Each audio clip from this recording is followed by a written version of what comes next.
ದಿವಸ ದೀಪಾವಳಿಯ ದೊಡ್ಡ ಹಬ್ಬ ದಿವಸ, ಬಲಿಪಾಡ್ಯ ದಿವಸ ಏನು ಕ್ಷತ್ರಿಯ ಕೋಮಾರ್ಪನ್ ಸಮಾಜದವರು ಇವತ್ತಿನ ತನಕ ನಡೆಸ್ಕೊಂಡು ಬಂದಂತ ಹೊಂಡೆ ಉತ್ಸವ, ಈ ಬಲಿಪಾಡ್ಯ ದಿವಸ ಏನು ರಾಜ ಮಹಾರಾಜರು ಕಾಲಿನಲ್ಲಿ ಯುದ್ಧಕ್ಕೆ ಹೋಗುವ ಸನ್ನಿವೇಶನ, ಅತಿ ಹೆಚ್ಚಿನ ಸಂಖ್ಯೆಯಲ್ಲಿ ಕ್ಷತ್ರಿಯ ಕೋಮಾರ್ಪಂಥದಲ್ಲಿ ಸೈನಿಕರಾದ್ರಿಂದ ಆ ಪರಂಪರೆಯನ್ನು ನಾವು ರೂಢಿಯಲ್ಲಿಟ್ಟುಕೊಂಡು ಬರಬೇಕಂತೂ ಎಂಜಯ ನಾಯಕರ ಒಂದು ವೀರತ್ವದ ಸಂಕೇತವಾಗಿ ನಾವು ಅಂಕೋಲಾ ತಾಲೂಕಿನಲ್ಲಿ ಹೊಂಡೆ ಆಟವನ್ನ ನಡೆಸ್ಕೊಳ್ತಾ ಬಂದಿದ್ದೇವೆ.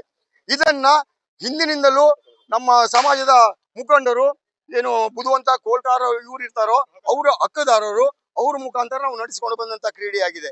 ಈ ಕ್ರೀಡೆ ಇಲ್ಲಿಗೆ ಸೀಮಿತ ಆಗುವುದು ಬೇಡ, ಅಂಕೋಲ ತಾಲೂಕಿಗೆ ಒಂದೇ ಇರುವುದು ಬೇಡ, ಇಡೀ ನಮ್ಮ ತಾಲೂಕಾ, ಜಿಲ್ಲಾ, ರಾಜ್ಯ ಎಲ್ಲ ಕ್ಷತ್ರಿಯ ಕುಮಾರಪಂಥರಿಗೂ ಒಂದು ದಾರಿಯರಿರುವ ಅವರಿಗೊಂದು ಇದರ ಉಣಿಪಡಿಸುವ ದೃಷ್ಟಿಯಲ್ಲಿ ಇದು ಒಂದು ಶೋಭಾಯಾತ್ರೆಯಾಗಿ ಕಳೆದ 4-5 ವರ್ಷಗಳ ಹಿಂದಿನಿಂದಲೂ ನಡೆಸ್ಕೊಂಡು ಬಂದಂತ ಸಾಂಪ್ರದಾಯಿಕ ಕಲೆಯಾಗಿದೆ.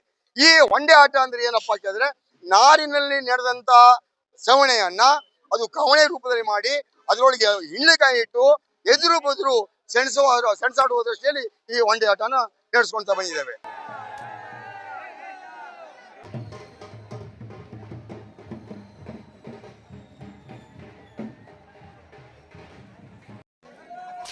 ನಮ್ಗೆ ಒಂದು ಊಟ ಕೊಟ್ಟಂತ ಈ ಒಂದು ಹಬ್ಬ ಅದು ಏನಂತ ಹೇಳಿದ್ರೆ, ಹಿಂದಿನ ಕಾಲದಲ್ಲಿ ಖಾಲಿ ನಮ್ಮ ಒಂದು ಹಿಂಡ್ಲೆಕಾಯಿಯನ್ನು ತಗೊಂಡು ಕಾವಣಿಯಲ್ಲಿ ಹೊಡೆದು ಅದು ಮುಗಿಸುವಂತ ಕಾರ್ಯಕ್ರಮ ಆಗಿತ್ತು. ಅಂದ್ರೆ ಪ್ರತಿ ವರ್ಷ ಈ ಒಂದು ದೀಪಾವಳಿ ಹಬ್ಬದ ದಿವಸ ಮಾಡುವಂತ ಕಾರ್ಯಕ್ರಮ ಆಗಿತ್ತು.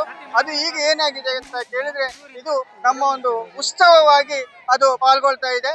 ಬಂಧುಗಳೇ, ಅವರು ಹಿಂದಿನಿಂದ ಹುಟ್ಟು ಹಾಕೊಟ್ಟಂತ ಈ ಒಂದು ಉತ್ಸವ ನಮ್ಮ ಈಗ ಏನ್ ಮಾಡ್ತಾರೆ ಕೇಳಿದ್ರೆ, ಬುದ್ಧಿವಂತರು ಹಾಗೆ ಇದಕ್ಕೆ ಕೋಲ್ಕಾರರು ಹಾಗೆ ಹಕ್ಕುದಾರರು ಇವರೆಲ್ಲ ನಮ್ಮ ಮಾರ್ಗದರ್ಶನ ಕೊಟ್ಟು ಈ ಒಂದು ಉತ್ಸವವನ್ನ ನಾವು ಆಚರಿಸ್ತಾ ಬಂದಿದ್ದೇವೆ.